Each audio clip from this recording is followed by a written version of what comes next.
நீங்க என்ன மனநிலையில வந்திருந்தாலும் சரி, கடவுள் உங்களை பார்த்து சொல்ற ஒரு வார்த்தை என்ன அப்படின்னா, நான் உங்களை முத்திரை மோதிரமாய் வைப்பேன். எப்படி வைப்பாரா? முத்திரை மோதிரமாய் வைப்பேன். இந்த மோதிரம்னா எல்லாருக்கும் தெரியும், கரெக்டா? ஆனா முத்திரை மோதிரம் எத்தனை பேருக்கு தெரியும்? முத்திரை மோதிரம் அதாவது எப்படின்னா, கையெழுத்து மோதிரம்னு அர்த்தம். இப்ப அந்த காலத்துல எல்லாம் பார்த்தோம்னா, இப்பதான் நம்ம கையெழுத்து போடுறாங்க, கை நாட்டு வைக்கிறாங்க. அந்த காலத்துல எல்லாம் எல்லாராலையும் அதை செய்ய முடியாது. அந்த காலத்துல என்ன பண்ணுவாங்க, ஒரு 3500 ஆண்டுகளுக்கு முன்பாக ஒரு மோதிரம் செய்வாங்க. அந்த மோதிரத்துல அந்த ராஜ்யத்துக்குரிய முத்திரை இருக்கும். இப்ப கவர்மெண்ட் எல்லாம் பாத்திருக்கீங்களா? கோபுர சிம்பிள் முத்திரை, தமிழக அரசு. இதே சென்ட்ரல் கவர்மெண்ட்னா சிங்க முத்திரை. அந்த முத்திரை போட்டா என்ன அர்த்தம்? அது ராஜ முத்திரை, அதை மீறக்கூடாது. அது ராஜ முத்திரை. இப்ப ரப்பர் ஸ்டாம்ப் இருக்கு இல்லையா, அது போட்டாங்கன்னா என்ன ஆகும்? அவள்தான், அதை மீறக்கூடாது. அதுல ஏதோ ஒரு உருவம் பொறிக்கப்பட்டிருக்கும். அதை ஒரு கையெழுத்து ஒரு பேப்பர்ல போட்டாங்கன்னா அவ்வளவுதான், அது அரசாணை. அது எப்படி போடுவாங்கன்னு பார்த்தோன்னா அவங்களுக்கு தான் தெரியும். வீட்டுல சீல் வைக்கிற மாதிரி என்ன பண்ணுவாங்க, மெழுக ஊத்தி அரக்க ஊத்தி அது மேல கவர்மெண்ட் சீல் வைக்கும். இதை யாரும் என்ன பண்ணக்கூடாது, மீறக்கூடாது. மீறினால் என்ன ஆகும்? அரசாங்கம் தண்டிக்கும் அப்படின்னு. அப்ப கவர்மெண்ட் ரப்பர் ஸ்டாம்புக்கே இவ்வளவு பவர்னா, உங்களையே ரப்பர் ஸ்டாம்பா கடவுள் மாத்திட்டா, உங்களையே முத்திரை மோதிரமா மாத்திட்டா, நீங்க எங்க இருக்கிறீங்களோ அங்கதான் பவர். நீங்க எங்க போய் உட்காருறீங்களோ அங்கதான் உங்களுக்கு மரியாதை. அப்ப கடவுள் சொல்ற ஒரு வார்த்தை, நான் உன்னை என்ன பண்ண போறேன்? முத்திரை மோதிரமா வைக்க போறேன். எத்தனை பேர் முத்திரை மோதிரமா வாழணும்னு ஆசை? என் குடும்பத்துல போனா நான் தான் முத்திரை மோதிரம்.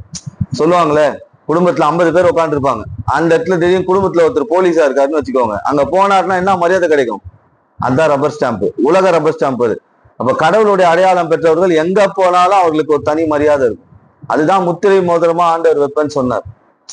உலகத்துல படிப்புக்கு ஒரு முத்திரை இருக்கு. என்ன பண்ணுவாங்க? படிச்சுட்டு ஒரு டாக்டர், ஒரு இன்ஜினியர், அந்த மாதிரி ஒரு அட்வொகேட், ஒரு போலீஸ் அப்படின்னு போடுவாங்க. அந்த பவர் ஒண்ணு இருக்கு பாத்தீங்களா, அதுதான் முத்திரை. ஆண்டவர் உங்களுக்கு கொடுக்குற அங்கீகாரம். இப்ப இன்னைக்கு நமக்கு நிறைய அங்கீகாரம் இருக்கு.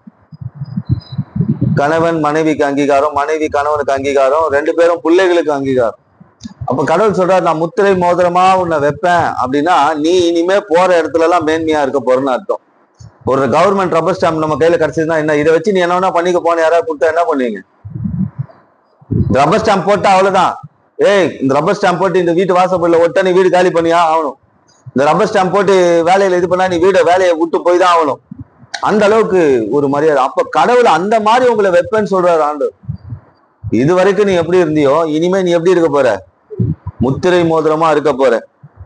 ஏற்றுக்கொள்வோம். ஆகாயின் தீர்க்க தரிசன புத்தகம் 2ஆம் அதிகாரம் 23ஆம் வசனம். சேனைகளின் கர்த்தர் சொல்லுகிறார், உன்னை முத்திரை மோதிரமாக வைப்பேன், நான் உன்னை தெரிந்து கொண்டேன் என்று சேனைகளின் கர்த்தர் உரைக்கிறார். ஆண்டவரே சொல்றார் பாருங்க, நான் உன்னை முத்திரை மோதிரமா வைக்கிறேன் அப்படின்னு சொல்லி. இப்ப நம்ம தான் நினைச்சிட்டு இருக்கோம், நான் சாதாரண ஆளு, நான் விளங்காதவன், நான் உருப்படாதவன், என்னெல்லாம் யாராவது மதிப்பாங்களா, நான் என் வாழ்க்கை தரேன், அவ்வளவுதான், முடிஞ்சு போச்சு, இன்னும் கொஞ்சம் காலத்துலாம் செத்துருவேன், இனிமே என்ன? நான் சொல்றேன், இந்த செய்தியை கேட்டு முடிக்கும் போது செத்தாலும் முத்திரை மோதிர வேலை செய்யும். இப்ப இந்த மனசுல இருக்க நினைப்பை எடுத்து போட்டுருங்க. என் குடும்பம் என்ன இப்படி பாக்குது, அப்படி பாக்குது, என் உலகம் இப்படி பாக்குது, நான் வேலை செய்யறதுக்கு எப்படி பாக்குறாங்க, படிக்கிற விஷயம் எல்லா இடத்துலயும். ஆனா என்னதான் ஆண்டவர் என்ன பண்ண போறார்? முத்திரை மோதிரமா வைக்க போறார். இனிமே நீங்க தான் இயேசுவின் கவர்மெண்டோட ரப்பர் ஸ்டாம்ப். நீங்க எங்க போய் நின்னாலும் சரி, அங்க அந்த பவர் வேலை செய்யும். இப்ப இந்த முத்திரை மோதிரத்தை குறித்து நான் இன்னும் ஒரு சில விளக்கங்களை நான் சொல்றேன். இப்ப ஒரு ராஜா கிட்ட, யார்கிட்ட இந்த முத்திரை மோதிரம் இருக்கும்? ராஜா கிட்டதான் இருக்கும். இப்போ ராஜா வெளியூருக்கு போறாரு, நாட்டுல இல்ல, சொந்த வேலையா எங்கேயோ வெளியே போறாரு. அப்ப என்ன பண்ணுவாரு? இந்த முத்திரை மோதிரத்தை என்ன பண்ணுவார்? யாருக்கிட்டயா கொடுத்துட்டு போவார். இதை வச்சுக்கோங்க, ஏதாவது அரசாணை போடணும்னா இதை போடுங்க, இதை போட்டா நான் போட்டதுக்கு சமம். இப்ப தமிழக சிஎம் அவருடைய பேனாவையும் அவருடைய முத்திரை இதையும் கொடுத்து, அவருடைய லெட்டர் பேடையும் கொடுத்துட்டு, நான் ஒரு மாசம் ஊருக்கு போறேன்ப்பா, இனிமே இதுக்கு நீ தான் பொறுப்புனா, அப்பயே நீங்க சிஎம் ஆயிட்டீங்கன்னு அர்த்தம். அப்பயே நீங்க சிஎம் ஆயிட்டீங்கன்னு அர்த்தம். இப்போ உங்க வேலை செய்யற இடத்துல ஒரு பெரிய ஓனர், ஒரு பெரிய பங்களா வச்சிருக்காரு. நான் ஒரு 5 வருஷம் வெளிய ஊருக்கு போறேன், என்ன இது இனிமே உன் பொறுப்புன்ட்டாருன்னா அந்த வீட்டுக்கு நீங்க தான் ஓனர். அப்படிதான் அந்த காலத்துல ராஜாக்கள் எல்லாம் போகும்போது என்ன பண்ணுவாங்க, முத்திரை மோதிரத்தை கொடுத்துட்டு போவாங்க. யார்கிட்ட கொடுப்பாங்க சொல்லுங்க? ராஜா யார்கிட்ட முத்திரை மோதிரத்தை கொடுப்பாங்க? ரொம்ப நெருக்கமா இருக்கிறவங்க கிட்ட, உண்மையா இருக்கிறவங்க கிட்ட. அப்ப இன்னைக்கு நான் இயேசுவுக்கு நெருக்கமா இருக்க போறேன், நான் உண்மையா இருக்க போறேன்னா ஆண்டவர் உங்களையே முத்திரை மோதிரமா மாத்திடுவார். இயேசுவுக்கு நெருக்கம். இப்போ ராஜா யாருக்கு முத்திரை மோதிரம் கொடுத்துட்டு போவாங்க? ஒரு சிஎம் எடுத்துக்கோங்க, அவர் தன்னுடைய பவர்ல யாருக்கு கொடுத்துட்டு போவார்? வெளியூர் போறாருன்னா அவருக்கு யார் நெருக்கமானவர்களோ, யார் உண்மையானவர்களோ, யார் அவருடைய பேச்சுக்கு செவி கொடுப்பாங்களோ அவங்களுக்கு தான் அதை கொடுப்பாரு. இருக்கிறவங்க எல்லாருக்கும் தூக்கி கொடுத்துட முடியுமா? ஏன்னா அந்த முத்திரை மோதிரம் போட்டா அவ்வளவுதான், அந்த அந்த ஆர்டர் பாஸ் ஆயிடும். அப்ப இன்னைக்கு ஆண்டவர் நமக்கு நம்மையே முத்திரை மோதிரமா வச்சுட்டு பரலோகம் போயிருக்கிறாரு. நாம நம்ம அதிகாரத்தை சரியா பயன்படுத்துறோமா? நம்ம கிட்ட முத்திரை மோதிரன்ற அடையாளம் இருக்கு, அது நம்ம சரியா பயன்படுத்துறோமா? அதுதான் முக்கியம். அதுதான் ரொம்ப முக்கியமான ஒரு விஷயம். அப்ப இப்ப இன்னைக்கு இயேசு ஒரு முத்திரை மோதிரம் கொடுத்துட்டு போயிருக்கிறாரு. இங்கு எது தெரியுமா? இயேசுவின் ரத்தம் தான் இங்கு. அதுல போட்டா மத்த மத்த மத்த எந்த ஒரு விஷயத்துக்கும் அதை ஜெயிக்கவே முடியாது. இயேசுவின் ரத்தம் தான் இங்கு, நமக்கு கொடுத்துருக்கிற இங்கு. நீங்க தான் முத்திரை மோதிரம். நீங்க போய் எங்கேயா காலை வச்சீங்கன்னா அங்க முத்திரை விழுந்துருச்சு. நீங்க எங்கன்னா போய் பேசுனீங்கன்னா அங்க முத்திரை விழுந்துருச்சு. நீங்க யாருக்கா ஜெபம் பண்ணீங்கன்னா அங்க முத்திரை விழுந்துருச்சு. அடிக்கடி கேட்கிற விஷயம், பாஸ்டர் நாங்கெல்லாம் ஜெபம் பண்ணா இப்படி நடக்குது. நானு ஒரு வாரத்துக்கு முன்னாடி ஒருத்தருக்காக போய் ப்ரேயர் பண்ணேன். அவங்களுக்கு ஒரு சில பிரச்சனைகள், உடல்ல பிரச்சனை இல்லை, அது வேற பிரச்சனை. 2 கால் இவ்வளவு பெருசா வீங்கி இருந்தது, பாதம்லாம் செருப்புலாம் போடவே முடியாது, அந்த அளவுக்கு 2 கால் இவ்வளவு பெருசு இருந்தது பாதங்க. சரி நான் ப்ரேயர் பண்றேங்க, நீங்க விசுவாசிச்சா ஓகே. இதுக்கும் அவங்க ஒரு முஸ்லீம், பாருங்க முஸ்லீம், அவங்களுக்கு ஒரு நம்பிக்கை, நீங்க ப்ரேயர் பண்ணா சரியாயிடும் நான் நம்புறேங்க அப்படின்னு. அவங்களுக்கு பிரச்சனை வேற. டாக்டர் கிட்ட போவாங்க, வருவாங்க, அப்புறம் ஒரு 4-5 மாசம் படுத்துப்பாங்க, ஏஞ்சிலாம் நடக்க முடியாது. நீ நல்லா காலை பார்த்துக்கோங்கன்னு காலை பார்த்தாங்க, இவ்வளவு பெருசா இருந்தது. கொஞ்சம் எண்ணெய் வச்சு ப்ரேயர் பண்ண சில விஷயங்கள் நடந்தது. ப்ரேயர் பண்ண 5-6 நிமிஷம் கால் பழைய கால் மாதிரி ஆயிடுச்சு. ஆனா இன்னொரு கால் அவ்வளோ அப்படியே தான் இருக்கு. ஏன் தெரியுமா? கடவுள் அங்க அடையாளத்தை வச்சிருக்கிறாரு. என்னன்னா, இப்பா இந்த காலில் நான் உனக்கு இன்னைக்கு முத்திரை போடப்பட்டவன் ஒருத்தர் இருக்கான், அந்த முத்திரை போடப்பட்டவன் ஜெபம் பண்ண உடனே உன் பிரச்சனை தீந்துரும். நான் சொல்றேன், உங்களாலே இது சாத்தியம். நான் இயேசுவினால் முத்திரை போடப்பட்டவன்னா நீங்க போய் எங்க கை வச்சாலும் அங்க ஒரு மாறுதல் உண்டாகும், எங்க போய் பேசினாலும் அங்க ஒரு மாறுதல் உண்டாகும், எங்க போய் ஜெபம் பண்ணாலும் அங்க ஒரு மாறுதல் உண்டாகும். அதற்கு அவங்க இடம் கொடுக்கும்போது அவங்க 1 வாரமா கூப்பிட்டு இருக்காங்க, நீங்க வந்து கொஞ்சம் ப்ரேயர் பண்ண நல்லா இருக்கும். அழுவே அழுதுட்டாங்க. எங்க அம்மாவோட வயசு அதிகமானவங்க. தம்பி என் பிள்ளை மாதிரி நான் சொல்றேன், நீங்க வாங்க அப்படின்னா. நான் ரொம்ப யோசிச்சேன். ஆனா சரி, முத்திரை மோதிரம் எப்படி வேலை செய்யுதுன்னு பார்ப்போம். இந்த மெசேஜ் ஏற்கனவே எழுதிட்டேன்னா எப்படி இந்த இடத்துல வேலை செய்யுது, நம்ம சபையில வேலை செய்யுது ஓகே, நிறைய பேர் வெளியே இருந்து வராங்க, அவங்களுக்கு நம்ம ப்ரேயர் பண்ணதெல்லாம் ஓகே, இங்க எப்படி வேலை செய்யுது பார்ப்போமே அப்படின்னு ஒரு சும்மா டெஸ்ட் போட்டு பார்த்தாரு. 3வது நிமிஷமே அதுக்கு விடுதலை வந்துருச்சு. அதுதான் இப்ப உங்க கையில அதிகாரம் என்ற முத்திரை மோதிரம் இருக்கு. அது இயேசுவின் ரத்தத்தினால துவைக்கப்பட்டிருக்கு. இதை நீங்க எப்படி பயன்படுத்த போறீங்கன்றதுதான் இருக்கு. இப்ப இயேசு ராஜா ஊருக்கு போயிருக்கிறார், பரலோகத்துல இருக்கிறார், உங்களை முத்திரை மோதிரமா வச்சுட்டு அவர் வேலையை செய்யும்படி. அதனாலதான் அவர் சொன்னார், என் நாமத்தினாலே என்ன பண்ணுவீங்க? பிசாசுகளை துரத்துவீர்கள். 1. 2வது அசுத்தாவிகள் ஓடி போகும். 3வது சாவுக்கு ஏதுவானது கொடுத்தாலும் ஒன்னும் ஆகாது. விரியன் பாம்புகளே கையில பிடிப்பீங்க, தேள்கள் மேல் நடந்து போவீங்க. இதெல்லாம் காரணம் என்னன்னா, இந்த முத்திரை மோதிரமா நாம இருக்கிறதுனால தான் செய்ய முடியுமே தவிர இல்லைன்னா செய்ய முடியாது. கரெக்டா? அப்ப இப்ப ராஜா போயிருக்கிறார், முத்திரை மோதிரமா நம்ம வச்சிருக்கிறார். இப்ப ஒரு சிலர் கையில இந்த முத்திரை மோதிரம் இருந்தது. அங்கெல்லாம் என்ன நடந்தது, இதனால நாம என்ன தெரிஞ்சு கொள்ளலாம்? பைபிள்ல ஒரு விஷயம் சொல்லப்பட்டிருக்குன்னா அது நமக்காக தெளிவா சொல்லப்பட்ட ஒரு வார்த்தையா இருக்கும். முத்திரை மோதிரங்கள் எப்படி இருந்தது, அது யாரிடத்தில் இருந்தது, அது என்னெல்லாம் செய்ததுன்னு பார்ப்போம். எடுத்துக்கொள்வோம். எஸ்தரின் புத்தகம் 3ஆம் அதிகாரம் 10வது வசனம். எஸ்தர் 3ஆம் அதிகாரம் 10வது வசனம்.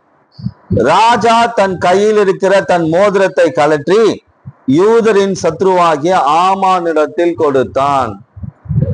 ராஜாவோட முத்திரை மோதிரம் இப்ப யார் கையில போயிருக்கு? ஆமான் அப்படின்ற ஒருத்தன் கையில போயிருக்கு. ஆமான் நல்லவன் கிடையாது. நான் சொன்னேன் இல்லையா, இப்ப நான் போறேன், நான் ஒரு 10 நாள் வெளியூர் போறேன், சபையில நீங்க இதை பண்ணுங்க அதை பண்ணுங்க, அப்ப நான் யார்கிட்ட கொடுத்துட்டு போவேன்? இந்த சரியா பண்றவங்க சரியா நடத்துறவங்க கிட்ட கொடுத்துட்டு போவேன். இப்ப நான் ஊருக்கு போறேங்க, ஒரு 10 நாள் இருக்க மாட்டேன், சபையில ஆராதனை நடத்தினப்பா, நீ நடத்திருப்பா, நீ காணிக்க பாட்டு பாடு. யார்கிட்ட கொடுப்பேன்? பொறுப்பா இருக்கிறவங்க கிட்ட கொடுப்பேன், சபைக்கு ஒழுங்கா வரவங்க கிட்ட கொடுப்பேன்.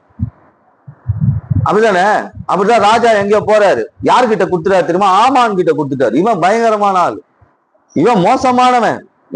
இப்ப ராஜாவின் முத்திரை மோதிரம் இப்ப யார் கையில இருக்கு? பொல்லாதவனுடைய கையில இருக்கு. ராஜாவுடைய முத்திரை மோதிரம் இப்ப யார் கையில இருக்கு? பொல்லாதவனுடைய கையில இருக்கு. பாருங்க, இந்த முத்திரை மோதிரத்தை வச்சு ராஜா வரத்துக்குள்ள இந்த ஜனம் மொத்தத்தை அழிச்சிடணும். எப்படி? இந்த ஜனங்கள் மொத்த பெரிய அழிச்சிடணும்னு சொல்லிட்டு அந்த முத்திரை மோதிரத்தை அவன் பயன்படுத்துறான். இந்த இடத்துல முர்கதாய் அப்படின்ற ஒரு மனுஷன் இருக்கிறான். அவன் யார் தெரியுமா? யாராவது வந்தா கதவு திறந்து விடணும். ஐயா வாங்க உள்ள வாங்க, ஐயா வாங்க உள்ள வாங்க, ஐயா வணக்கம், வாங்க உள்ள வாங்க அப்படி சொல்றவன் அரண்மனையில.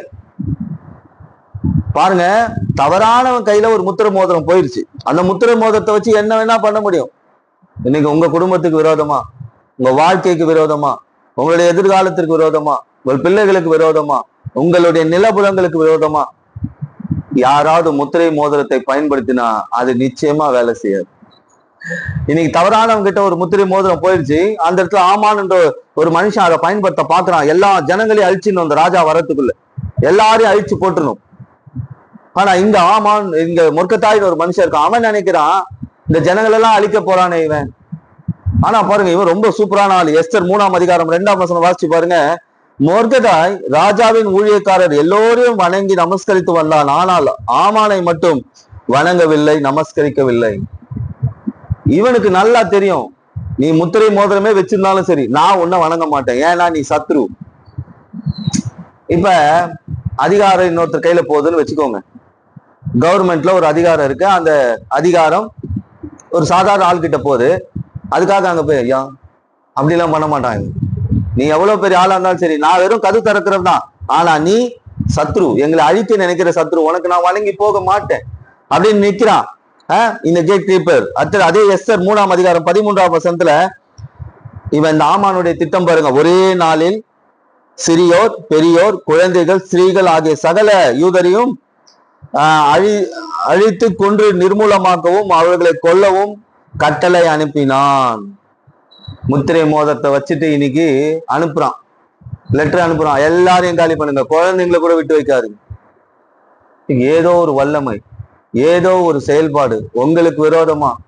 அந்த ஜனங்களுக்கு தெரியாது நம்மளாம் அழிய போறோம்னு சொல்லி, அந்த பிள்ளைங்களுக்கு தெரியாது, அந்த வயசானவங்களுக்கு தெரியாது. ஆனா ஆர்டர் போட்டான், இவங்க எல்லாரையும் சாகடிச்சிருங்க, இவங்க எல்லாரையும் அழிச்சிருங்க, இவங்க எல்லாரையும் காலி பண்ணிடுங்க. அந்த வீட்டுல பெரியவங்க, சின்னவங்க, வயசானவங்க யாரும் இருக்கக்கூடாது. இப்ப முத்திரை மோதிரம் யார் கையில இருக்கு? தவறானவன் கையில இருக்கு. அவன் என்ன பண்றான்? ஒரு ஏவுதலை அனுப்புறான், ஒரு ஏவுதலை அனுப்புறான். இப்ப ஜனங்க நைட் எப்படி படுத்திருந்திருப்பாங்க கொஞ்சம் யோசிச்சு பாருங்க. அவங்க நிம்மதியா படுத்திருந்திருப்பாங்க. அவங்களுக்கு சாவு வரப்போகுதுன்னு தெரியாது, அவங்களுக்கு அழிவு வரப்போகுதுன்னு தெரியாது, அவங்களுக்கு நாச மோசம் வரப்போகுதுன்னு தெரியாது, அடுத்து காலையில் நம்ம உலகத்தை பார்க்க போறோம்னு தெரியாது. அப்படிதான் இன்னைக்கு கண்ணுக்கு தெரியாத சில விஷயங்கள், எப்படிப்பட்ட காரியங்கள் ஏவப்பட்டு இருந்தாலும் சரி, நான் சொல்றேன், நீங்க இயேசுவின் ரத்தத்தினால் மூழ்கடிக்கப்பட்ட முத்திரை மோதிரம். இப்ப ஆமான் கையில இந்த முத்திரை மோதிரம் இருக்கு. இவன் என்ன பண்றான்? இவங்க எல்லாரையும் அழிச்சிருங்க, இவங்க எல்லாரையும் சாகடிச்சிருங்க அப்படின்னு ஒரு ஆர்டரை போடுறான். ஆனா இதை கேள்விப்பட்டவன ஜனங்கள் என்ன செய்தார்கள்? அதே எஸ்தர் 4ஆம் அதிகாரம் 3ஆம் வசனம் வாசிச்சு பாருங்க. ராஜா உத்தரவு, ஒவ்வொரு நாட்டிலும் தலங்களில் உள்ள யூதர்களுக்கு மகா துக்கமும் உபவாசமும் அழுகையும் புலம்பலும் உண்டான அநேக ரெட்டுடுத்தி இப்ப ஜனங்களுக்கு தெரிஞ்சு போச்சு, ஏதோ ஒரு பெரிய அழிவு எங்க தேசத்து மேல வரப்போகுது, எங்க பிள்ளைங்க மேல வரப்போகுது, எங்க எதிர்காலத்து மேல வரப்போகுது, என் வேலை மேல வரப்போகுது, என் படிப்பு மேல வரப்போகுது.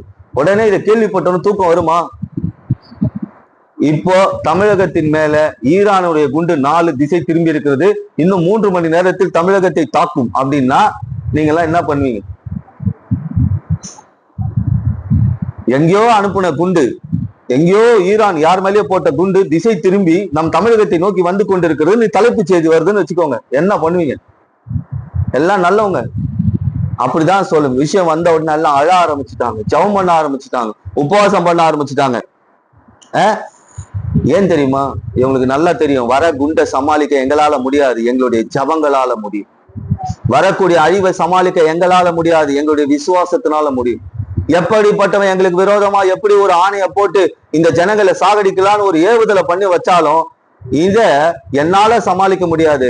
ஆனா என்னுடைய ஜபமும் விசுவாசம் சமாளிக்கும் தான் இந்த ஜனங்க பண்ணாரு. நான் இப்பயும் உங்களுக்கு சொல்றேன், உங்க முன்னாடி எப்படிப்பட்ட பிரச்சனைகள் வந்து நின்னாலும், அது யாராவது ஏவி அமிச்சாலும் சரி, பொல்லாத மனிதர்கள் வழியா வந்தாலும் சரி, இவங்க வியாபாரத்தை அழிச்சிடலாம், இவங்க வருமானத்தை அழிச்சிடலாம், இவங்க பிள்ளைகளை அழிச்சிடலாம், இவங்க எதிர்காலத்தை அழிச்சிடலாம் வந்தாலும் சரி, உங்கள் ஜபமும் விசுவாசமும் அதை அப்படியே தடுத்து நிற்கும். இஸ்ரேல்ல வந்து அயன் டூம் அப்படின்னு ஒரு விஷயம் இருக்கு. அப்படின்னா என்ன அர்த்தம் தெரியுமா? எத்தனையோ கிலோமீட்டர் தூரத்துல இருந்து அந்த ஊரை அழிக்கிறதுக்கு ஒரு ஏவுகணை வந்தாலும் அதை வானத்துல அழிச்சிடும், வானத்துல தட்டி தூக்கிடும், அது வந்து கீழே விழாது. அப்படிதான் ஜபம், அப்படிதான் உங்க விசுவாசம். உங்க குடும்பத்துக்கு விரோதமா எதுக்கு, உங்க வாழ்க்கைக்கு விரோதமா எது எழும்பி வந்தா நம்ம கண்ணுக்கு தெரியாது, ஆனா அதை அழிக்கக்கூடிய வல்லமை ஜபத்துக்கு இருக்கு. இப்ப இந்த முத்திரை மோதிரம் யார் கையில இருக்கு? நல்லவன் கையில இல்ல, கெட்டவன் கையில மாட்டிக்கிச்சு. ஆனா ஆண்டவர் சொல்றாரு, உன்னதான் நான் முத்திரை மோதிரமா வைக்க போறேன். ரப்பர் ஸ்டாம்ப் ஞாபகம் வச்சுக்கோங்க, இயேசுவின் ரத்தம் தான் ரப்பர் ஸ்டாம்ப். இது போடுற இடத்துல இந்த ரப்பர் ஸ்டாம்பை நீங்க போட்டீங்க, வியாதி உள்ள வராது, வந்தாலும் ஓடிடும். பொல்லாத மனிதர்கள் உள்ள வர முடியாது. ஏன்னா இந்த ரப்பர் ஸ்டாம்புக்கு பயங்கரமான வேல்யூ உண்டு. இப்ப இந்த மோதிரம் யார் கையில இருக்கு? ஆமான் அப்படின்னு கூடிய ஒரு மோசமான மனுஷன் கிட்ட மாட்டிக்கிச்சு. இப்ப நாமெல்லாம் போய் ஒரு மோசமான, இப்ப இந்த ஊர் பக்கம் எல்லாம் கேள்விப்படுறோம் பாருங்க, கொத்தடிமைகளை மீட்டாங்க கொண்டாங்க, ஆந்திரா சைட் எல்லாம் கேள்விப்பட்டிருக்கீங்களா? அவங்களாம் வெளியே வரவே முடியாது. ஒரு 15 கிலோமீட்டருக்கு ஃபுல்லா அவங்க கண்ட்ரோல்ல இருக்கும். அது உள்ள போய் மாட்டிக்கிட்டா அவ்வளவுதான். கொத்தடிமைகள் போல கடைசி வரைக்கும் வேலை செஞ்சு, கல் உடைக்கிறது அந்த வேலை, செங்கல் இருக்கிறது, இது போல வேலை தான் செஞ்சுட்டு இருக்கணும். அது போலதான் இப்ப இந்த ஜனங்க வெளியவும் ஓட முடியாது. முத்திரை மோதிரம் யார்கிட்ட போயிடுச்சு? தவறான ஆள் கிட்ட போயிடுச்சு.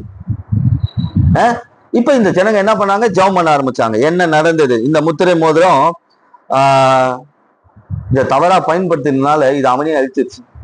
இப்ப எனக்கு கடவுள் வந்து உங்களுக்கு நிறைய வரங்களை கொடுக்கிறார், கிருபைகளை கொடுக்கிறார், பணம் கொடுக்கிறார், எல்லாத்தையும் கொடுக்கிறார்னா அதை நம்ம சரியா கடவுளுக்காக பயன்படுத்தணும். அதை தவறா பயன்படுத்தும் போது அது அவர்களை அழிச்சிடும். அதே எஸ்தர் 8ஆம் அதிகாரம் 2ஆம் வசனம் வாசிச்சு பாருங்க. எஸ்தர் 8:2 வாசிங்க. இப்ப ராஜா வந்துட்டாரு. ராஜா வந்துட்டு என்ன பண்ணிட்டாரு? தவறான கையில முத்திரை மோதிரத்தை கொடுத்துட்டேன், இந்த முத்திரை மோதிரத்தை வாங்கி என்ன பண்றாரு? யார் கையில கொடுத்துருக்கிறாரு பாருங்க. கேட்டு திறந்து விட்டான் பாத்தீங்களா? எல்லாரும் வந்தோடனே வாங்க உட்காருங்க, எல்லாரும் வாங்க உட்காருங்கன்னு அவன் கையில கொடுத்துட்டாரு. நம்ம நினைப்பு எப்படி இருக்குன்னா,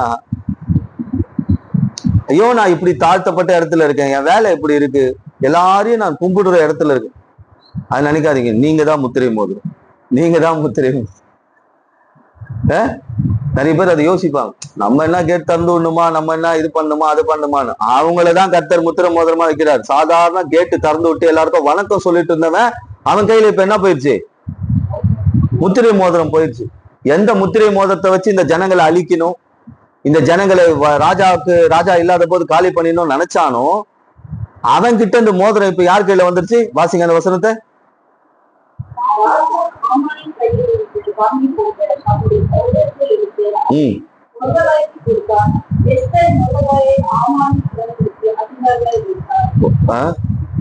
இப்ப வாசலை திறந்து விட்டுட்டு இருந்தவன் அதிகாரியா மாறிட்டான். முத்திரை மோதிரம் இப்ப யார் கையில இருக்கு? இப்ப ஜனங்கள்லாம் யார பாக்கணும்?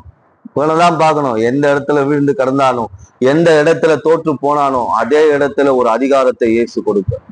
நான் சொல்றேன், உங்க குடும்பத்தின் மத்தியில நீ தோத்து போயிருந்தாலோ, உங்க வாழ்க்கையில யார் மத்தியில் நீங்க தோத்து போயிருந்தாலோ, என்னை எல்லாருமே இவ்வளவு கேவலமா தான் பாக்குறாங்க, என்னை எல்லாரும் போகும்போது வரும்போது மோசமா தான் பேசுறாங்க, கவலையே படாதீங்க, உங்களுக்கு தான் முத்திரை மோதிரம். அதே இடத்துல உங்களை ஆண்டவர் என்ன செய்வார்? முத்திரை மோதிரமா வைப்பார். வைக்க மாட்டாரா? அப்ப இயேசுவை நோக்கி கேட்கணும், ஆண்டவரே என்ன முத்திரை மோதிரமா வைங்க.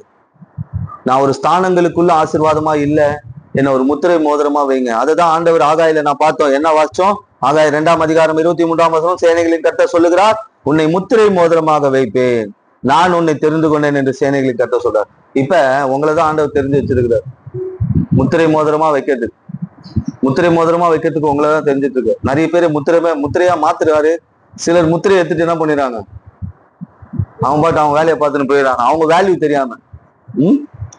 தெரியாம என்ன பண்ணிடுறாங்க? வெளியே போயிடுறாங்க. இன்னைக்கு முதலாவது ஒரு முத்திரை மோதிரம் தவறான ஆள் கையில போகும்போது அது அழிவை கொண்டு வந்தது.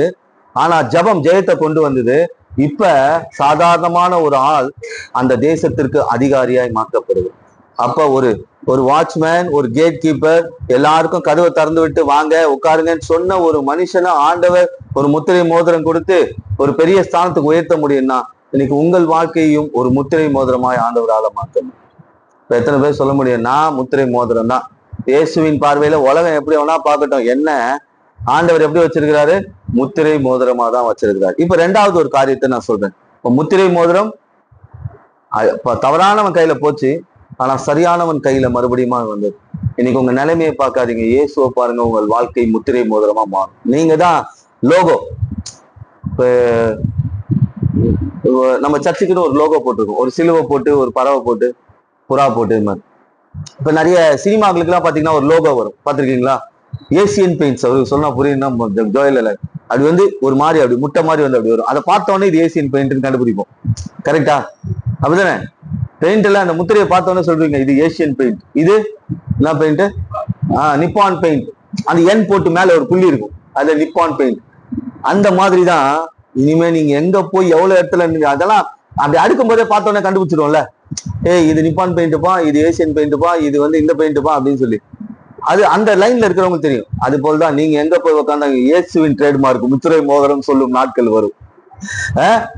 லோக்கல் பெயிண்ட் வைக்கிற இடத்துல எல்லாம் இல்லைங்க, காஸ்ட்லியான பெயிண்ட் எப்பயுமே கொஞ்சம் வியூ போயிட்டு லைட் எல்லாம் போட்டு வச்சிருப்பாங்க. அந்த மாதிரி மாறிடுவீங்க உங்க வாழ்க்கை. அதுதான் முத்திரை மோதிரத்தின் வாழ்க்கை. நாம நினைச்சிட்டு இருக்கோம் சாதாரண தப்பா நம்ம அப்படின்னு சொல்லி. தப்பா? ஆனா கடவுள் நம்மள ஷோகேஸ்ல வைப்பார். ரொம்ப காஸ்ட்லி பெயிண்ட்லாம் இன்னும் அப்படியே கண்ணாடி எல்லாம் போட்டு வைப்பாங்க. அந்த மாதிரிதான் நீங்க எங்க போனாலும் உங்களுடைய தனித்தன்மை தெரியும். இதுதான் ஆண்டவர் சொல்ற ஒரு வார்த்தை, நான் உன்னை ஒரு பிராண்டா ஒரு முத்திரை மோதிரமா வைப்பேன். இந்த முத்திரை மோதிரத்துக்கு இங்கு எதுனா இயேசுவின் ரத்தம், என்னுடைய ரத்தம் தான் உன்னுடைய பிராண்ட். சரி, இப்ப முதலாவது ஒரு காரியத்தை சொல்றேன். ரெண்டாவது ஒரு காரியத்தை நான் சொல்றேன். ஆதியாகமம் 41ஆம் அதிகாரம் 42வது வசனம். ஆதியாகமம் 41ஆம் அதிகாரம் 42வது வசனம். பார்வோன் தன் கையில் போட்டிருந்த தன் முத்திரை மோதிரத்தை கலற்றி அதை யோசேப்பின் கையில போட்டு மெல்லிய வஸ்திரங்களை அவனுக்கு உடுத்தி பொன் சரப்பணிகளை அவனுக்கு தரிப்பித்து தன்னுடைய 2ஆம் ராஜ்யத்தின் மேல் அவனை ஏற்றி தொண்டலிட்டு பணியுங்கள் என்று அவனுக்கு முன்பாக கூறுவித்து எகிப்து தேசம் முழுவதற்கும் அவனை அதிகாரியாக்கினான். அடுத்த வசனம், எகிப்து தேசத்தில் உள்ளவர்களில் ஒருவரும் உன் உத்தரவில்லாமல் தன் கையையும் தன் காலையும் அசைக்க கூடாது என்றான். யோசேப்புன்ற ஒரு மனுஷனை பார்வோன் என்ற ஒரு ராஜா கொண்டு போய் மோதிரம் போட்டு தங்கத்திலே ட்ரெஸ் செஞ்சு போட்டு, இவன் தான் இனிமே, இவனை கேட்காம யாரும் கையையும் அசைக்க கூடாது, தலையும் அசைக்க கூடாது. அசைச்சா கையும் போயிடும், தலையும் போயிடும். இப்ப அந்த மாதிரி கொண்டு போய் உங்களை இந்தியாவுக்கே இவர் தான் முக்கியமான ஆள், இவர் சொல்லாம ஒருத்தரும் எதுவும் செய்யக்கூடாது, செஞ்சா அவன் கையை எடுத்துருங்க தலையை எடுத்துருங்கன்னு சொன்னா உங்களுக்கு எவ்வளவு சந்தோஷம் வரும் கொஞ்சம் சொல்லுங்க. யோசேப்பு சாதாரண ஆள்.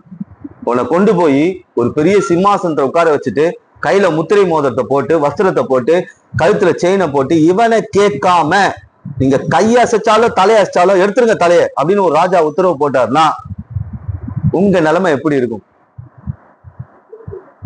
திடீர்னு இப்ப சும்மா சொல்றேன் உதாரணத்துக்கு, எனக்கு அந்த ஆசைலாம் இல்லை. என்னை கொண்டு போய் நீங்க தாங்க தமிழகத்தின் மாவட்ட ஆட்சியர் கலெக்டர் அப்படின்னு ஒரு சீட்ல உட்கார வச்சுறாங்கன்னு வச்சுக்கோங்க. காலையில உட்கார வச்சுறாங்க, அவரை கேட்காம, கலெக்டரோட பவர் உங்களுக்கு தெரியும், அவரை கேட்காம எதுவும் செய்ய முடியாதுன்னு சொல்லிட்டாங்கன்னா அப்ப என் மனநிலை எப்படி இருக்கும்? ஜோயல் பிரதர் சைலண்டா இருக்காரு. அந்த லெவல்ல போய் உட்கார வச்சா உங்க மனநிலை எப்படி இருக்கும்? அவ்வளவுதான். ஃபர்ஸ்ட் வேட்டையாடு விளையாடுதான் ஜோயல், எங்க அடிக்கணுமோ அங்கெல்லாம் அடிச்சு போட்டுருவாரு. இப்ப அந்த மாதிரி நிலைமையில ஒரு சாதாரண ஆள், எப்படி ஒரு சாதாரண ஆளை கொண்டு போய் ஆண்டவர் என்ன பண்ணிட்டாரு, உட்கார வச்சு அவன் கையில மோதிரத்தை போட்டாரு, அவனுக்கு வஸ்திரத்தை போட்டார், செயினை போட்டார். இந்த யோசேப்பு யார் தெரியுமா? யார் கையில இப்ப முத்திரை மோதிரம் இருக்கு தெரியுமா? ஒரு அடிமை, ஒரு அடிமையா இருந்தவன், ஒரு அடிமையா இருந்தவன், ஒரு விலைக்கு வாங்கப்பட்டவன், ஒரு சிறைவாசி, அதே போல சொந்த வீட்டுல அங்கீகாரம் இல்லாதவன். இப்ப கொஞ்சம் யோசிங்க, நான் சிறையிருப்புல இருக்கிறேன், எனக்கு அதிகாரம் இல்லை, என்ன எல்லாரும் குப்பை மாதிரி பாக்குறாங்க, நான் என் வீட்டிலேயே அலட்சியமா நடத்தப்படுறேன், எனக்கு கேப்பார் யாருமே கிடையாது, அவனை கொண்டு போய் எங்க வச்சிருக்கிறாரு? இப்ப கொஞ்சம் யோசிச்சு பாருங்க. என்ன என் வீட்டுல ஒதுக்கிட்டாங்க, என்ன அடிச்சு சித்திரவதை பண்றாங்க, என்ன ஜெயில போட்டாங்க, என் மேல பொல்லாத குற்றச்சாட்டுகள் இருக்கு, என்ன அடிமை சந்தையில வைக்கிறாங்க. இது இவனோட நிலைமை. இப்படிப்பட்டவனை கொண்டு போய் ஒரு ராஜாவுடைய சீட்ல உட்கார வச்சு இவன் தான் இனிமே எல்லாம் அப்படி சொன்னா, இவனையே அப்படி அந்த பார்வனால செய்ய முடியும்னா இன்னைக்கு நம்மள ஆண்டவர் செய்யறது சாதாரண காரியம், அவருக்கு லேசான காரியம். இந்த நான் இன்னும் உங்களுக்கு டீப்பா சொல்றேன். யாரையோ ஒருத்தரை கொண்டு போய் ஒரு சீட்ல உட்கார வச்சு ஒரு முத்திரை மோதிரத்தை போட்டு ஒரு வஸ்திரத்தை போட்டு ராஜாவுக்கு சமமா வச்சிட்டாங்கல்ல, இவன் அதுக்கு தகுதியே கிடையாது. இவனோட பிளாஷ்பேக் கேட்டா, யோசேப்பு உன் நிலைமை சொல்லுப்பான்னா, எனக்கு சாப்பாடு இல்லாதவங்க, என் வீட்டுல அச்சு தொத்துவாங்கங்க, என்னை யாருமே கண்டுக்க மாட்டாங்கங்க, ஜெயில வேற இருந்துட்டு வந்தேன், அது இல்லாம ஒரு பொம்பளை கேஸ் வேற இருக்கு பெண்டிங், இப்படிதான் சொல்லும். இவன் மேல அந்த மாதிரி குற்றச்சாட்டுக்கு இவனை கொண்டு போய் அங்க வைக்கிறாரு. காரணம் என்ன தெரியுமா? இவன் சந்தித்த இழப்பு, இவன் மனசுல இருந்த துக்கம்.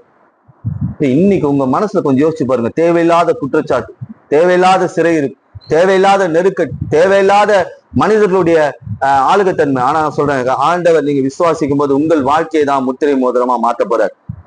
ஏன் தெரியுமா? இவன் பட்ட அவமானம் எல்லாம் இருக்கு பாருங்க, பயங்கரமான அவமானம். ஒரே விஷயம் நடக்குது தொடர்ச்சியா. இப்ப உங்க வாழ்க்கையில ஒரே விஷயம் தொடர்ச்சியா பல பேர் மத்தியில நடக்குதுன்னு வச்சுக்கோங்களேன், வெறுத்தே போயிடுவீங்க. இப்ப இங்க இருந்து சும்மா உதாரணத்துக்கே சொல்றேன், ஏதோ ஒரு வேலையா எங்க போயிருக்கிறீங்க, அங்க சம்பந்தமே இல்லாம ஒருத்த பலார்னு அரிஞ்சிட்டு போறான். சரி, காலைல ஏதோ நம்ம நேரம் சரியில்லை போல பலார்னு அரிஞ்சிட்டான், வீட்டுக்கு வந்தோம். வீட்டுக்கு வந்தோன்னா சரி, அது கணவன் மனைவி ரெண்டு பேரும் சம்மா சொல்லிடுறேன். கணவன் என்ன பண்ணாரு, மனைவி ஒரு அறை, மனைவி இந்த அப்புறம் பலார்னு திருப்பி கணவன் வரும். அடப்பாய், காலில் ஒருத்தன் அடிச்சான், இப்ப வீட்டுக்கு வந்தோன்னு ஒரு அடி. சரி, இதே முடிச்சுட்டு சாயந்தரம் கடைக்கு போறோம். கடைக்கு போய் கடையில ஏதோ வாங்கிட்டு ரெண்டு பேர் சண்டை போட்டிருக்காங்க, அதுல எவனையும் அடிக்க வேண்டி நம்ம மேல கைப்படுது. இப்போ காலில இருந்து இப்படியே ஒரு விஷயம் நடக்குதுன்னா நீங்க என்ன யோசிப்பீங்க? என்னடா இது, இன்னைக்கு காலையில இருந்து அறையா விழுதுன்னு இருக்கு, சம்பந்தமே இல்லாம வேலைக்கு போன இடத்துல ஒருத்த அடிச்சிட்டான், வீட்டுக்கு அறை விழுது, கடைக்கு போனா ரெண்டு பேர் சண்டை போட்டு இருக்காங்க, அவன் எவனையும் அறைய போய் என் கணத்துல விழுது. யோசிப்பீங்களா? இந்த மாதிரிலாம் யோசிப்புக்கு நடந்தது பாருங்க. ஆதியாகமம் 39ஆம் அதிகாரம் 12ஆம் வசனம் வாசி பாருங்க. ஆதியாகமம் 39:12 வாசிங்க. பாத்தீங்களா? வேலைக்கு போன இடத்துல ஒரு அம்மா என்ன பண்ணா, அவனுடைய வேஷ்டியை பூச்சி இருக்குது. எப்படி? வேலைக்கு போன இடத்துல வேற யாருன்னா பார்த்தா என்ன சொல்லுவாங்க, இந்த ஆளு இந்த பொம்பளையோட ஏதோ விஷயம் போகுது, ஏதோ பிரச்சனை போகுது, ஏதோ விஷயம். அந்த அம்மா ட்ரெஸ் உருவுது. அடுத்தது அது இருங்க ஆதியாகமம் 37:23.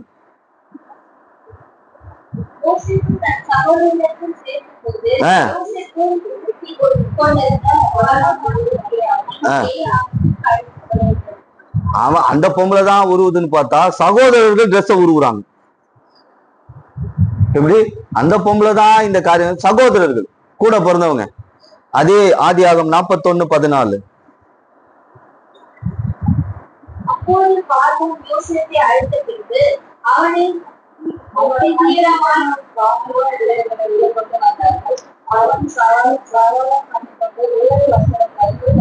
ஜெயிலையும் ட்ரெஸ் உருவிட்டு இருக்கிறாங்க பாருங்க. அண்ணன் தம்பி எல்லாம் சேர்ந்து எடுத்துட்டான். வெளியே போனா ஒரு பொம்பளை எடுத்துட்டான். ஜெயில வந்தா அங்க இருக்கிறவனும். அப்ப வாழ்க்கையில அவனுக்கு வஸ்திரம் போச்சு. நமக்கு தொடர்ச்சியா சில காரியம் போயிருக்கும், தொடர்ச்சியா ஒரே மாதிரியே நடக்கும் பிரச்சனைகள். ஆனா ஆண்டவர் சொன்னார் பாருங்க, உன் சகோதரன் உன் வஸ்திரத்தை உருவலைன்னா, நீ போய் வேலை செஞ்ச இடத்துல அந்த பொம்பளை உன் வஸ்திரத்தை உருவலைன்னா, சிறைச்சாலையில உன் வஸ்திரத்தை உருவப்படலைன்னா உனக்கு ராஜ வஸ்திரம் இல்லை. எவ்வளவு அவமானப்பட்டிருப்பான், எவ்வளவு அவமானம். இந்த மாதிரி சூழ்நிலை எத்தனை பேர் கடந்து வந்திருக்கிறீங்க? வாழ்க்கையில தொடர்ச்சியா ஒரே விதமான பிரச்சனைகள். நான் எங்க போனாலும் சொந்தக்காரன் இப்படிதான் நடத்துறான், வெளியே போனாலும் அவனும் அப்படிதான் நடத்துறான், வீட்டுல வந்தாலும் அதுதான் நடக்குது. ஆனா ஆண்டவர் சொல்றாரு, உங்களுக்கு ஒரு ராஜ வஸ்திரம் இருக்குது, உங்களுக்கு தான் அதிகாரம் மோதிரம், உங்களுக்கு தான் அந்த அதிகார மோதிரத்தை ஆண்டவர் கொடுக்க போகிறார். இப்ப கொஞ்சம் யோசிச்சு பாருங்க, எல்லாருக்கும் முன்னாடி எப்படி நின்று இருப்பான். இப்ப முன்னாடி ஞாபகம் வச்சுக்கோங்க, ஒரு பக்கம் சொந்தக்காரங்க அடிச்சு உடைச்சு இவன் வஸ்திரத்தை உருவினாங்க, ஒரு பக்கம் யாரு? போத்திப்பாருடைய மனைவி போத்திப்பாரா இருக்கிறாங்க. அவன் பெரிய, அதாவது எப்படின்னா அவர்தான் உள்துறை அமைச்சர் மாதிரி, அமைச்சர் சிஎம் வேற, உள்துறை அமைச்சர். அவங்க வீட்டுல வேலை செய்யும் போது அது நடக்குது. உள்துறை அமைச்சர் மாதிரி, அடுத்த சிறைச்சாலையில இருந்தவங்க.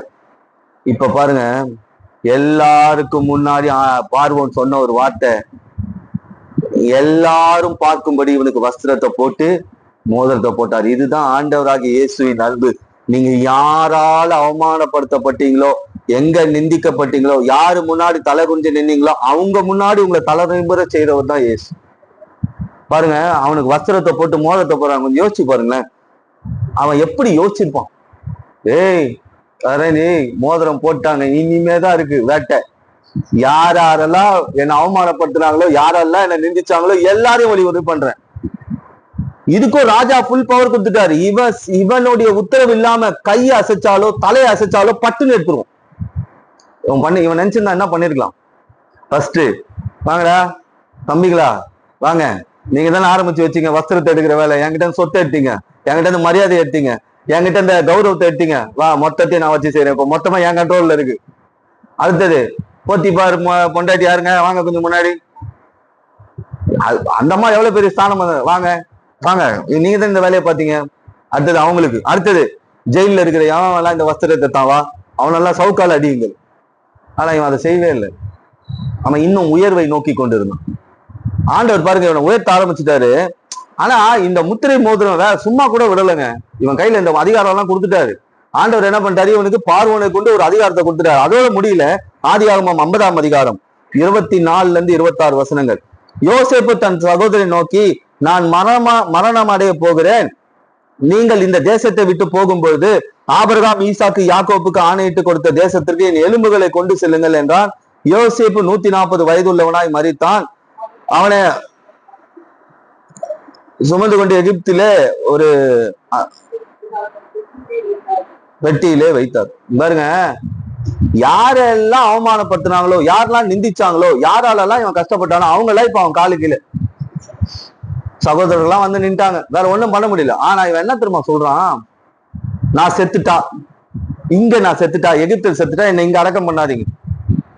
எவ்வளவு ஒரு விசுவாசம் இல்ல. நான் மரித்தாலும் கிறிஸ்துவுக்குள்ளதான் போகணுன்ற ஒரு எண்ணம் இவனுக்கு. ஏன்னா என்னை உயர்த்தினவர் இயேசு, என்னை அங்கீகரித்தவர் இயேசு, என்னை அடையாளப்படுத்தினவர் இயேசு, என் வாழ்க்கையின் துக்கத்தை மாற்றினவர் இயேசு, என்னுடைய வாழ்க்கையை உயர்த்தினவர் மட்டுமல்ல, என்னை ஸ்தானங்களுக்குரிய ஆசீர்வாதங்களை கொண்டு வைத்தவர் இயேசு. எங்க அப்பா, என் தாத்தாக்கு தாத்தாவை அடக்கம் பண்ணீங்களே, அந்த இடத்துல தும்பை அடக்கம் பண்ணுங்கன்ட்டான். என்ன சொல்லிட்டா, நான் மரித்துட்டா 12 சகோதரர்கள் இருக்கீங்கல்ல, என்னை எடுத்துட்டு போய் என்ன பண்ணுங்க அப்படின்னா என்ன அர்த்தம்னா, அவன் இருந்த இடம் வேற ஒரு வழிபாடு இருக்கிற இடம். அந்த இடத்துல அடக்கம் பண்ணிடாதீங்கப்பா, என்னை எடுத்துன்னு போய் அடக்கம் பண்ணுங்க அப்படின்னு சொல்லிட்டான். அதே யாத்திராகமம் 13:19 வாசி பாருங்க. இவர்கள் யோசேப்பின் எலும்பை எடுத்துக்கொண்டு போனார்கள். இதை யோசேப்பு சொல்லி இஸ்ரவேல் புத்திரர் உறுதியாய் ஆணையாய் இருக்கும்படி செய்திருந்தான். ஸ்ட்ரிக்ட் ஆர்டர் போட்டான். முத்திரை மோதிரம் வேலை செய்து, நான் செத்துட்டா என்ன பண்ணணும், நான் செத்துட்டா என்னை எடுத்துட்டு போய் எங்க அடக்கம் பண்ணோம், எங்க அப்பா தாத்தா என் கொள்ளு தாத்தா எங்க அடக்கம் பண்ணீங்க, அந்த இடத்துல அடக்கம் பண்ணோம். என்ன கிறிஸ்து கல்லறையில அடக்கம் பண்ணோம். ஒரு விசுவாசம் பாத்தீங்களா? இந்த விஷயத்துல சொல்லணும்னா நம்ம எஃப்சியை சொல்லணும். எங்கேயோ இருந்து ஓடி ஆடி சபையில எவ்வளவு ஆராதனை பண்ணதுடைய விளைவு கடைசி மரணத்தின் தருவாயில நான் கிறிஸ்துவுக்குள்ள அங்க போய் அடக்கம் பண்ணப்படணும்ன்றத ஆண்டவர் தீர்மானிச்சார். இவன் அப்படிதான் சொல்லிட்டான். என்ன நன்றி தெரியுமா, இவன் அடக்கம் பண்றதுக்கு 40 வருஷம் ஆச்சு. எத்தனை வருஷம்? 40 வருஷம் டெட் பாடியை தூக்கின்னு சுத்துறானுங்க. எலும்பாகி போயிட்டான், பாக்ஸ்ல போட்டு சுத்தினே இருக்கிறாங்க. என்ன தெரியுமா, மரித்தும் அந்த முத்திரை மோதிரத்துடைய வேலையை ஆரம்பிச்சது. மரித்த பிறகு கூட அந்த முத்திரை மோதிரத்துடைய பவர் பாருங்க. எடுத்துட்டு போனோம், நம்ம ஆர்டர் போட்டான். அதை மீறினா என்ன ஆகும், தலை போயிரும், கை போயிரும். 40 வருஷமா அவன் எலும்பு எடுத்து சுத்துறானுங்க. எத்தனை போய் அடக்கம் பண்றதுக்கு. மரித்தும் முத்திரை மோதிரம் எப்படி வேலை செய்யுது பாத்தீங்களா? நான் சொல்றேன், ஆண்டவர் உங்களை முத்திரை மோதிரமா வச்ச பிறகும் நீங்க மரித்தாலும் அந்த முத்திரை மோதிரம் வேலை செய்யும். உங்க மேல இருக்கிற முத்திரை வேலை செய்யும். என்ன பவர் பாத்தீங்களா முத்திரை மோதிரத்துடைய பவர்? என்ன ஒரு இது மரித்தும் கிரியை செய்யுது பாருங்க. யோசேப் செத்துட்டான், தூக்கி எலும்பு எங்கன்னா ஓரமா வச்சுட்டு போயிடலாம். யாரா கேட்க போறாங்க, போற வேலை ஏதாவது குயில தூக்கி போட்டு போயிடலாம். அவன் ஆர்டர் போட்டான், நான் செத்தா, முத்திரை மோதிரத்துல ஒரு ஆர்டர் போட்டான், நான் செத்தா என்னை எங்க அப்பா தாத்தா, எங்க தாத்தாவுக்கு தாத்தா இருக்கிற இடத்துல அடக்கம் பண்ணணும். மரித்தும் முத்திரை மோதிரம் அவன் வாழ்க்கையில வேலை செய்ததுதான் உயிரோடு இருக்கிற உங்கள் வாழ்க்கையில முத்திரை மோதிரம் என்ன பண்ணும், பயங்கரமா கிரியை செய்யும். முதலாவது ஒரு முத்திரை மோதிரம் யார்கிட்ட போச்சு, ஒரு பொல்லாத மனிதன் கிட்ட இருந்து. அவன் உங்களை அழிக்கணும்னு நினைச்ச அநேக காரியங்கள். இன்னைக்கு அப்படிதான் அதிகாரம் உடையவர்கள் உங்கள் வாழ்க்கையில, பணம் உடையவர்கள் உங்க வாழ்க்கையில பெருசா இருக்கலாம். அவங்க நினைக்கிறதா நடக்கணும் அப்படின்னு நினைக்கலாம். ஆனா ஒரே ஒரு விஷயம், உங்கள் ஜெபம் அந்த அதிகாரத்தை உங்ககிட்ட கொண்டு வந்துடும். அந்த அதிகாரத்தை உங்ககிட்ட கொண்டு வந்துடும். உங்க விசுவாசம் அந்த அதிகாரத்தை உங்ககிட்ட கொண்டு வந்துடும். உங்களை முத்திரை மோதிரமாக மாற்றும். ரெண்டாவது, அடிமை சந்தையில இருந்தவன், சகோதரர்களால் அடிக்கப்பட்டவன், அவமானத்தை பார்த்தவன், நிந்தனையை பார்த்தவன், சிறையிருப்ப பார்த்தவன், வஸ்திரத்தை இழந்தவன். ஆனா இவனுக்கு ஆண்டவர் ஒரு வஸ்திரத்தை கொடுத்து, ஒரு முத்திரை மோதிரம் கொடுத்து, டேய் நீ செத்தா கூட இந்த முத்திரை மோதிரம் வேலை செஞ்சுக்கிட்டே இருக்கும், நான் கொடுத்ததுதான் அப்படின்னா உங்க வாழ்க்கையில உங்களை ஆண்டவர் முத்திரை மோதிரமா வச்சிருக்கிறாரு. இதுக்கு இங்கியது இயேசுவின் ரத்தம் தான். இப்ப இதை விசுவாசிக்கும் போது உங்க வாழ்க்கை எப்படி மாறும்? பிரகாசமா மாறும். ஒரு கேட்டு திறக்கிறவன அதிகாரியா மாற்ற முடியும்னா, ஒரு கேட்டு திறந்து வணக்கம் ஐயா உள்ள வாங்கயான்னு சொன்னவனுடைய வாழ்க்கையை அதிகாரமா மாற்ற முடியும்னா, ஒரு சிறையிருப்புல இருந்தவன், ஒரு கெட்ட பேர் வாங்கினவன், ஒரு அவமானத்தை பார்த்தவன், ஒரு அடிமை சந்தையில இருந்தவன், உறவுகளால் அடிச்சு ஒடுக்கப்பட்டவனை ஆண்டவர் ஒரு முத்திரை மோதிரமா மாற்ற முடியும்னா ஏன் உங்களை மாற்ற முடியாது? நீங்க தான் உங்களை தாழ்மையா நினைச்சிட்டு இருக்கீங்க. நான் இவ்வளவுதான் ஆண்டவரு, என் அழகு இவ்வளவுதான் ஆண்டவரு, என் படிப்பு இவ்வளவுதான் ஆண்டவரு, நான் என்னோட வேலை இவ்வளவுதான், நான் எவ்வளவு முன்னுக்கு போனாலும் இவளுக்கு மேல வர முடியாது. ஆனா அவங்க விசுவாசத்தினாலே உலகத்தை ஜெயித்தார்கள். நீங்க விசுவாசிக்கும் போது உங்கள் வாழ்க்கையில் இருக்கிற பிரச்சனை நிச்சயமா ஜெயிக்க முடியும். ஆண்டவர் உங்களை முத்திரை மோதிரமா மாத்தி வச்சிருவார். நம்ம அதிகாரம் என்ன நமக்கு தெரியல. இயேசுவின் நாமத்தினால பிசாசை போனா போயிடணும், இயேசுவின் நாமத்தை அசுத்தாவே போனா போயிடணும், இயேசுவின் நாமத்தினால வியாதியிலிருந்து விடுதலை உண்டாகனா நடக்குது பாருங்க. அது அவங்க அதிகாரம். இந்த அதிகாரம் எத்தனை பேர்கிட்ட இருக்கு சொல்லுங்க? இந்த அதிகாரத்தை பிடிங்க, நீங்க ஜெபம் பண்ணுங்க. நான் கை வச்சா பிசாசு ஆடும், நம்பிக்கையில சொல்ல முடியும். எங்களுக்குள்ள கிரியை இருக்கு. எத்தனையோ விஷயங்களை இங்க பார்த்திருக்கோம், சபையில வெளியும் எவ்வளவு விஷயங்கள் பார்த்திருக்கு. ஏன்னா எனக்கு ஒரு நம்பிக்கை இருக்கு. நான் உலகம் என்ன முத்திரையா பார்க்கல, ஆனா ஆண்டவர் என்னை முத்திரை மோதிரமா வச்சிருக்காரு. நான் என் முத்திரையை சரியா பயன்படுத்தினா அந்த இடத்துல நான் ஜெயிச்சுட்டு வந்தேன். இப்போ உங்களுக்கு அந்த வாழ்க்கை வேணும்னா முதலாவது விசுவாசிக்கணும், ரெண்டாவது செபிக்கணும். உங்க சூழ்நிலையை பார்க்காதீங்க, இயேசுவை பாருங்க. ஒரு ஜெயில இருந்தவன் எதை பார்த்திருப்பான்? ஜெயில இருக்கவங்கள பார்த்திருப்பான். ஐயோ ஏன் ஆண்டவரே என்ன இப்படி சிறை இருப்பா மாத்துறீங்க, என்னை எல்லாரும் ஏன் அடிக்கிறாங்க, நான் ட்ரெஸ் போட்டிருந்தா கூட யாருக்கும் பிடிக்க மாட்டேங்குது, அதை புடுங்குறாங்க, என் பணத்தை பிடிக்கிறாங்க, சித்திரவதை பண்றாங்க, கொலை உயிர் குத்துயிரா அழிச்சு போடுறாங்க, என்னெல்லாம் ஒரு வாட்ச்மேன் மாதிரி பாக்குறாங்க, என்னெல்லாம் தாழ்த்தப்பட்டவனா பாக்குறாங்க. ஏன்னா என்கிட்ட பணம் இல்லை. ஆண்டவர் சொல்றாரு, உன்கிட்ட பணம் இல்லப்பா, உன்கிட்ட விசுவாசமும் ஜபமும் இருக்கு. அதனால உனக்கு ஒரு ரப்பர் ஸ்டாம்ப் இயேசுவின் ரத்தத்தை இந்தா வச்சுக்கோ, இதுல நீ தோச்சு என்ன வேணா பண்ணு, உன் வாழ்க்கையில் நீ ஜெயிச்சுட்டு போயிடு. இப்ப மூன்றாவது ஒரு காரியத்தை நான் சொல்றேன். 2 பேருடைய வாழ்க்கையிலே முத்திரை மோதிரம் எப்படி வேலை செய்தது? மூணாவது ஒரு காரியத்தை சொல்லி நாம செவிப்போம். லூக்கா எழுதின சுவிசேஷம் 15ஆம் அதிகாரம் 22வது வசனம். லூக்கா 15ஆம் அதிகாரம்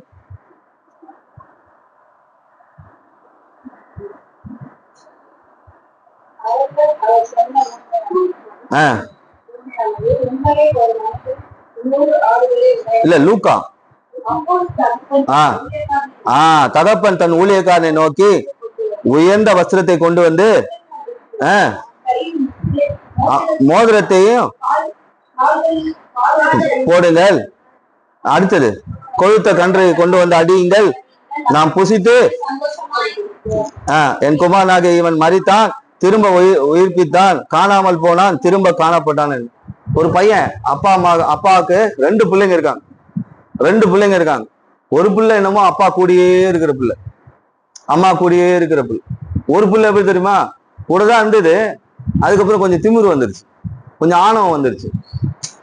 ஆணவம் வந்தவன என்ன பண்ணுச்சு, அப்பா நான் பாட்டு என் வேலையை பார்த்துன்னு போறேன், நீங்க உங்க வேலையை பாருங்க, உங்க வேலையை பாருங்க, நான் பாட்டு என் வேலையை பார்த்துங்க, எனக்கு பொழப்பு நிறைய இருக்கு, அதனால நான் வேலையை பார்த்துட்டு போறேன், என் ஷேர்லாம் கொடுங்க, இதெல்லாம் எங்க அம்மாது எங்க அப்பாது. எப்படி அப்படின்னு என்ன பண்ணிச்சு, அப்பா கிட்ட ஒரு இருக்கிறத கொஞ்சம் லவுட்டிக்கினேன், எங்க போச்சா வெளியே போச்சு. இல்லைங்க முன்னாடி இருக்கிற வசம் பின்ன உண்மையை சொல்றேன் நானு, முன்னாடி இருக்கிற வசம் பின்னாடி வசனம் வாசிச்சு பாருங்க, அது அப்படியே இருக்கு. அப்பா கிட்ட இருந்து பொருள் எடுத்துன்னு போயிடுச்சு. போய் ஜாலி ஜோக்கு தான் எல்லாம், அது நான் படிச்சா ரொம்ப இதுவா இருக்கும். அவன் பயங்கர தவறான வழியெல்லாம் போனான், என்னென்னவோ பண்ணான், ஏதோ பண்ணான். கடைசியில அவன் நிலைமை என்ன தெரியுமா, எல்லாத்தையும் அழிச்சிட்டான். அழிச்சிட்டு பன்னி மேய்க்கிற வேலைக்கு போயிட்டான். எந்த வேலைக்கு போயிட்டான்? பன்னி மேய்க்கிற வேலைக்கு போயிட்டான். பன்னி மேய்க்கிறான், அப்பயும் சாப்பாடு இல்லை, அப்பயும் சாப்பாடு. பன்னிக்கு ஏதாவது இருக்குமா சாப்பாடு, அது யாரு கிடைக்குமா தவிடு அப்படின்னு அல்லாட்டும். ஒரு அப்பா கிட்ட இந்த 2 பிள்ளைங்க இல்ல, எப்படி இருக்கு பாருங்க, ஒரு பிள்ளை இப்படி போயிடுச்சு. என்னடா அது, பன்னிக்காவது தவிடு இருக்கு, எனக்கு அது கூட இல்லையே. பண்ணிக்காவது தவிடு இருக்கு, எனக்கு அது கூட இல்லையே அப்படின்ட்டு அவன் அப்படியே ரொம்ப அப்ப நினைக்கிறான், ஏசுன்னு எனக்கு ஒரு அப்பா இருக்கிறாரு, அவர் வீட்டுல இருந்தேன், அவர் சபைக்கு போனேன், அவருடைய வார்த்தையை கேட்டேன், அவருடைய காரியத்துல உண்மையா இருந்தேன், அவரை விட்டு என் வேலை முடிஞ்ச உடனே நான் வெளியே வந்தேன் பாரு, இதுதான் என் பிரச்சனைக்கு காரணம்னு அவனுக்கு தெரிஞ்சிச்சு. அவனுக்கு என்ன தெரிஞ்சிச்சு? என் வாழ்க்கையில இப்ப நடந்துகிட்டு இருக்க பிரச்சனை காரணம் என்ன? இயேசு என்னும் தகப்பன் வீடு இருந்தது, ஒரு சபைன்னு ஒண்ணு இருந்தது, அங்க ஒரு ஊழியன்னு ஒருத்தர் இருந்தா, வார்த்தையை ஆண்டவர் பேசினாரு, என் வாழ்க்கையில இருக்கிற குறைகளை மாற்றத்துக்கு ஜெபம் பண்ணாங்க, எல்லாம் செய்தாங்க, ஆனா எல்லாத்தையும் வாங்கிட்டு நான் இப்ப எங்க போய் நிக்கிறேன்? பன்னியோடு கேவலமா போய் நின்ட்டேன், அருவருப்புல போய் நிக்கிறேன், சாப்பாடு வழி இல்லை. அப்ப யோசிக்கிறான், என் அப்பா வீட்டுல எல்லாமே இருந்தது, நிறைய பேருக்கு சாப்பாடு கொடுத்தாரு எங்க அப்பா அப்படின்னு சொல்லிட்டு ஓடுறான் அப்பாவை பார்க்க. அவன் வரும்போது சொன்ன ஒரு வார்த்தை தான் இது. அப்ப தகப்பன் சொன்னார் பாருங்க, நீ பண்ணி மேய்க்க போனியே, தவிடு சாப்பிட போனியே எல்லாம் சொல்லல. தகப்பன் தன் ஊழியக்காரனை நோக்கி, நீங்கள் உயர்ந்த வஸ்திரத்தை கொண்டு வந்து இவனுக்கு உடுத்துங்க. போகும்போது நல்ல ராஜ வஸ்திரமா தான் போனான். போன உடனே ட்ரெஸ் எல்லாம் கிஞ்சி போச்சு, எல்லாம் போய் பொத்தலாகி ஆளே அடையாளம் தெரியாம வந்து நிக்கிறான். அப்பயும் அப்பா சொன்ன வார்த்தை என்ன தெரியுமா? இவனுக்கு ஒரு வஸ்திரத்தை போடுங்க. போகும்போது மோதிரம் போட்டு போனான். நான் ஒரு அதிகாரம் மோதிரம் போற வழியில சேட்டுகள்ல வச்சுட்டான், என்ன அடமானம் வச்சுட்டான். இது யாருடைய மோதிரம்? இயேசுவின் மோதிரம். என்ன ரோட்ல வச்சுட்டு அவன் பாட்டு உலகபூர்வமா போயிட்டான். பரவாயில்ல, இன்னொரு மோதிரத்தை கொடுக்குறேன்.